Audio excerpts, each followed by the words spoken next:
Oman vision 2040യുടെ ഭാഗമായി സുസ്ഥിര നഗരങ്ങൾ കെട്ടിപ്പടുക്കുന്നതിനും യുവജനങ്ങളുടെ ആവശ്യങ്ങൾ നിറവേറ്റുന്നതിനുമുള്ള സൗകര്യങ്ങൾ അടങ്ങിയതാണ് സുൽത്താൻ ഹൈതം സിറ്റി.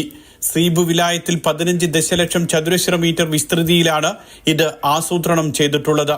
പദ്ധതിയുടെ ഭാഗമായുള്ള 7 ദശലക്ഷം റിയാലിന്റെ നിർമ്മാണ കരാറിൽ സ്ട്രാബാഗ് ഒമാനും ഭവന നഗരാസൂത്രണ മന്ത്രാലയവും കഴിഞ്ഞ ദിവസം ഒപ്പുവച്ചു.